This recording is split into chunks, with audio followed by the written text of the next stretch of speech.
28 जानेवारीला अजितदादांचा विमान अपघातात दुर्दैवी मृत्यू झाला. अवघा महाराष्ट्र हळहळला. 3 दिवसांचा शासकीय दुखवटा जाहीर करण्यात आला. सरकारी कार्यालयांमधलं कामकाज ठप्प झालं. मात्र खुद्द अजितदादा ज्या अल्पसंख्याक आणि औकाफ विभागाचे मंत्री होते, त्या विभागाकडून त्याच वेळी राज्यातील 75 शिक्षण संस्थांना अल्पसंख्याक दर्जा देण्याची प्रक्रिया सुरू करण्यात आली होती. जेव्हा अजितदादांचा मृतदेह बारामतीच्या मेडिकल कॉलेजमध्ये होता, तेव्हा म्हणजे दुपारी 3:09 या अल्पसंख्याक विभागाकडून श्री माता कन्यका सेवा संस्था या संस्थेला ही संस्था अल्पसंख्याक असल्याचं प्रमाणपत्र देण्यात आलं. त्यानंतर याच दिवशी म्हणजे 28 तारखेला सेवादास महाराज शिक्षण प्रसारक मंडळ यवतमाळ, त्यानंतर श्रीमती लक्ष्मीबाई राघोजी इंगळे शिक्षण प्रसारक मंडळी मोरचंडी, त्यानंतर Poddar charity trust 85 Poddar centre Mumbai शहर या इतर शिक्षण संस्थांना त्या दिवशी अल्पसंख्याक दर्जा असलेली प्रमाणपत्र देण्यात आली. त्यानंतर 29 जानेवारी 30 जानेवारीला देखील अशीच प्रमाणपत्र देण्यात आली आणि 2 फेब्रुवारीला देखील या अल्पसंख्याक विभागाकडून या अशा प्रमाणपत्रांचं वाटप करण्यात आलं. 28 जानेवारी ते 2 फेब्रुवारी या कालावधीत अशी 75 प्रमाणपत्र राज्यातील वेगवेगळ्या शिक्षण संस्थांना देण्यात आली. त्यामुळं ही प्रमाणपत्र देताना मोठ्या प्रमाणात आर्थिक गैरव्यवहार झाल्याचा आरोप होतोय. एबीपी माझानी हे सगळं प्रकरण समोर आणल्यानंतर राज्याचे मुख्यमंत्री देवेंद्र फडणवीस यांनी या सगळ्या प्रकरणाची चौकशी करण्याचे आदेश दिलेत आणि प्रमाणपत्रांचं हे वाटप रद्द करण्यात येईल असंही सांगण्यात आलंय. मात्र प्रश्न आहे तो, हा घोटाळा कोणी केला आणि त्यांच्यावरती खरंच कारवाई होणार का? कॅमेरामन अमोल गवळेसह मी तुम्हा सगळ्यांचं या व्हिडिओमध्ये स्वागत करतो. सुरुवात करूयात. शिक्षण संस्था हा अल्पसंख्याक दर्जा मिळवण्यासाठी एवढी धडपड का करत असतात? मंत्रालयातील बाबूंना पैसे देण्यापर्यंत या शिक्षण संस्थांची मजल का जाते? याचं कारण दडलंय ते अल्पसंख्याक दर्जा मिळाल्यानंतर या शिक्षण संस्थांना मिळणाऱ्या सवलतींमध्ये.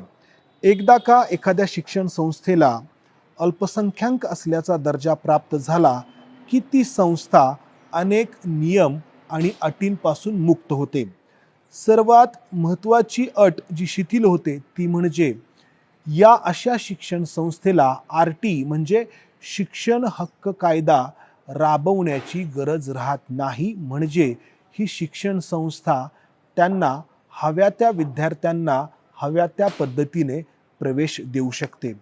दुसरी महत्त्वाची सवलत अशा शिक्षण संस्थेला मिळते ती म्हणजे या संस्थेतील शिक्षकांना नीट, CET किंवा TET यासारख्या शिक्षकांसाठी भरती प्रक्रियेसाठी आवश्यक असलेल्या परीक्षा देण्याचं बंधन राहत नाही.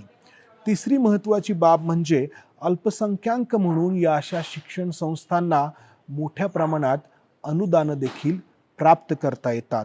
या अशा अनेक सवलती, फायदे या अशा अल्पसंख्याक दर्जा प्राप्त झालेल्या शिक्षण संस्थांना मिळतात. त्यामुळे राज्यातील अनेक शिक्षण संस्थांचा कल अल्पसंख्याक दर्जा प्राप्त करण्याकडे असतो आणि त्यामध्ये मोठे गैरव्यवहार देखील होत असतात.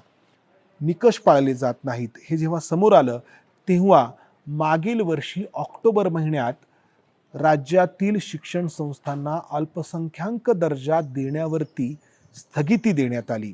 ही स्थगिती दिली होती तत्कालीन मंत्री माणिकराव कोकाटे यांनी.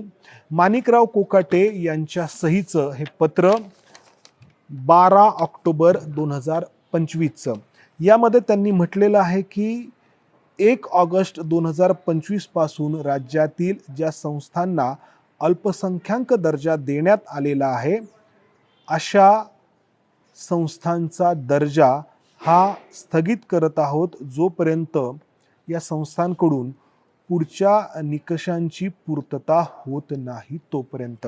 बरंच काही या पत्रामध्ये आहे, मात्र मी या पत्राचं सार तुम्हाला सांगितलं आणि हे पत्र ऑक्टोबर महिन्यातलं. डिसेंबर महिन्यात माणिकराव कोकाटे यांच्याकडील खात्यांमध्ये बदल झाला. त्यांच्याकडचं कृषी खातं जसं दत्तात्रय भरणे यांच्याकडे गेलं, तसंच त्यांच्याकडचं हे अल्पसंख्याक आणि औकाफ हे खातं स्वतः अजितदादांनी स्वतःकडे ठेवून घेतलं. अजितदादांनी देखील त्यानंतर राज्यातील शैक्षणिक संस्थांना अल्पसंख्याकांचा दर्जा दिला नाही. मग असं काय झालं की अजितदादांचा 28 जानेवारीला सकाळी 9 वाजता बारामतीच्या एअरपोर्टजवळ विमान अपघात झाल्यानंतर लगोलग या विभागाकडून ही प्रमाणपत्र द्यायला सुरुवात झाली. कोणी यामध्ये असं म्हणू शकेल की ही प्रक्रिया आधीपासून सुरू होती, पडताळणी छाननी करण्यात आली होती आणि जी ऑनलाईन प्रोसेस आहे त्या प्रोसेसनुसार त्यावेळी ही प्रमाणपत्र वितरित करण्यात आली. मात्र हा दावा भ्रमित करणारा यासाठी ठरू शकतो कारण ही प्रमाणपत्र फक्त 28 तारखेला देण्यात आलेली नाहीत, तर पुढं जो 3 दिवस शासकीय दुखवटा आहे 29 तारखेला 30 तारखेला देखील ही प्रमाणपत्र देण्यात आलेली आहेत आणि 2 फेब्रुवारीला देखील या अशा प्रमाणपत्रांचं वाटप करण्यात आलंय आणि थोडी नाही तर अशी 75 प्रमाणपत्र वितरित करण्यात आली आहेत.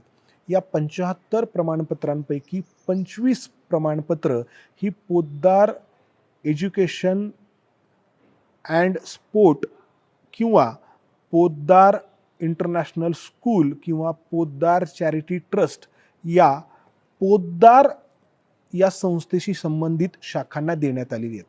आता हे पोद्दार इंटरनॅशनल स्कूल हे काय प्रकरण आहे हे या ठिकाणी समजून घेण्याची गरज आहे. तर हे पोद्दार इंटरनॅशनल स्कूल जसं मुंबईमध्ये आहे तसंच या स्कूलच्या शाखा देशातील वेगवेगळ्या शहरांमध्ये पसरलेल्या आहेत. नावामध्ये किंचितचा फरक आहे. मी जसं म्हटलं Poddar literacy and education trust, Poddar education trust, Poddar trust for promotion of literacy and higher education, त्यानंतर पोद्दार चॅरिटी ट्रस्ट, अशा पोद्दार उल्लेख असलेल्या 25 शाखांना ही प्रमाणपत्र देण्यात आली आहेत. त्यामुळं हे पोद्दार प्रकरण काय आहे हे या ठिकाणी समजून घेण्याची गरज आहे. तर पोद्दार इंटरनॅशनल स्कूल या संस्थेची स्थापना झाली ती 1927 मध्ये आणि संस्थापक होते शेठ आनंदीलाल पोद्दार. आणि महत्त्वाची गोष्ट म्हणजे या संस्थेचे पहिले अध्यक्ष राहिलेले आहेत राष्ट्रपिता महात्मा गांधी. या संस्थेची पहिली शाळा मुंबईतील सांताक्रूजमध्ये सुरू करण्यात आली आणि त्यानंतर मुंबईच्या वेगवेगळ्या भागांमध्ये या संस्थेच्या शाखा पुढे सुरू झाल्या. 2004 मध्ये या संस्थेने मुंबईच्या बाहेर त्यांची पहिली शाखा सुरू केली, ती नाशिकमध्ये, आणि त्यानंतर मग राज्यातील आणि पुढे देशातीलही अनेक महानगरांमध्ये या पोद्दार इंटरनॅशनल स्कूलच्या शाखा उभ्या राहिल्या. तर या पोद्दार संस्थेशी संबंधित 25 शाखांना या कालावधीमध्ये अल्पसंख्याक दर्जा असलेली प्रमाणपत्र देण्यात आली आहेत. सेंट झेवियर्स या शिक्षण संस्थेच्या देखील अनेक शाखांना यामध्ये ही अशी प्रमाणपत्र देण्यात आलेली आहेत. ही प्रमाणपत्र जेव्हा देण्यात आली तेव्हा वेळ काय होती हे मी तुम्हाला सांगितलं. अजितदादांचा मृत्यू होऊन अवघे काही तास उलटलेले होते. त्यांचा मृतदेह बारामतीच्या मेडिकल कॉलेजमध्ये होता 28 तारखेला. त्यानंतर आपण जर पाहिलं तर शासकीय दुखवटा जाहीर झालेला आहे. अशा वेळी ही प्रमाणपत्र देण्यात आलेली आहेत आणि त्यानंतर देखील 2 फेब्रुवारीला जी प्रमाणपत्र देण्यात आली आहे ती वेळ जर पाहिली तर कार्यालयीन कामकाजाची वेळ उलटून गेल्यानंतरची आहेत. म्हणजे 6:58 म्हणजे जवळपास 7 वाजता स्त्री शक्ती महिला विकास व बहुउद्देशीय शिक्षण संस्था या संस्थेला हे प्रमाणपत्र देण्यात आलंय. त्यानंतर जयवंतराव आवळे शिक्षण प्रसारक मंडळ इचलकरंजी या शिक्षण संस्थेला 8:56 म्हणजे जवळपास रात्री 9 वाजता हे प्रमाणपत्र देण्यात आलंय. अर्थात या ऑनलाईन एंट्रीज आहेत. कोणी असं म्हणेल की प्रक्रिया आधी झाली होती आणि एंट्री यावेळी झाली, मात्र हे सगळंच वेळ आणि तारीख यांच्यामुळे संशयास्पद ठरतं. या शिक्षण संस्था अल्पसंख्याक ठरण्यासाठी का धडपड करतात हे आपण पाहिलं. मात्र सरकार दरबारी अल्पसंख्याक ठरण्यासाठीचे जे काही निकष आहेत ते देखील आपण या ठिकाणी समजून घ्यायला हवेत, जेणेकरून आपल्याला याचा अंदाज येऊ शकतो की अल्पसंख्याक या शब्दाची कशी मोडतोड करण्यात येते. भारतामध्ये मुस्लिम, ख्रिश्चन, जैन, पारशी, बौद्ध आणि शीख हे 6 समूह आणि महाराष्ट्रामध्ये त्यामध्ये ज्यू हा 7वा समूह ॲड होतो, समाविष्ट होतो. या समूहांना अल्पसंख्याक हा दर्जा आहे आणि या समूहांकडून चालवल्या जाणाऱ्या शिक्षण संस्थांना अल्पसंख्याक दर्जा आहे. मात्र हे मात्र खूप महत्त्वाचं आहे. मात्र भाषिक अल्पसंख्याक ही आणखी एक संज्ञा किंवा आणखी एक प्रकार प्रत्यक्षात आलेला आहे, ज्यामध्ये मराठीच्या व्यतिरिक्त महाराष्ट्रात भारतातील इतर भाषा बोलणाऱ्या संचालकांकडून किंवा विश्वस्तांकडून जर शिक्षण संस्था चालवली जात असेल तर अशा संस्थेला देखील अल्पसंख्याक हा दर्जा प्राप्त होतो. आणि त्यामुळं अल्पसंख्याक हा दर्जा मिळवणं एका अर्थाने सोपं झालंय. ज्या अल्पसंख्याक समूहाचे दर्जा प्रमाणपत्र मागणीसाठी अर्ज सादर करण्यात येत आहेत, अशा समूहाच्या व्यक्तींचे संस्थेच्या व्यवस्थापनात मूळ सदस्यांचे प्रमाण सर्व काळ प्रत्येकी 50% जास्त असावे. सदर संस्थेच्या घोषित उद्दिष्टांमध्ये ती संबंधित संस्था धार्मिक किंवा भाषिक अल्पसंख्याक समाजाच्या शैक्षणिक उन्नतीसाठी कार्य करणार असल्याचा स्पष्ट उल्लेख असला पाहिजे, वगैरे वगैरे. म्हणजे हे झाले सरकारी निकष. मात्र या निकषांची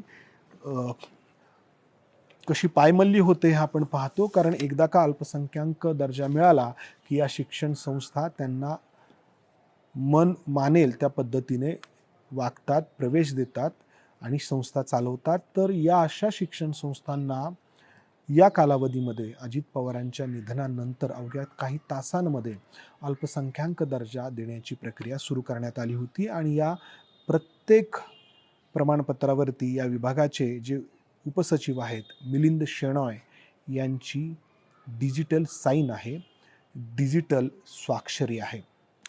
मुख्यमंत्री देवेंद्र फडणवीस यांनी ABP माझानी हे सगळं प्रकरण समोर आणल्यानंतर या सगळ्या प्रमाणपत्रांना स्थगिती दिलेली आहे आणि चौकशी केली जाईल असं घोषित केलं आहे.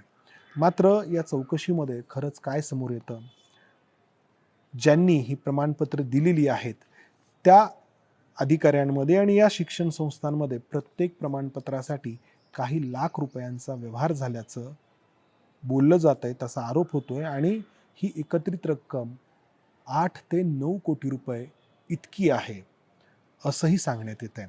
इतक्या मोठ्या प्रमाणामध्ये जर हा व्यवहार झाला असेल तर याची खुलात जाऊन चौकशी होण्याची गरज आहे.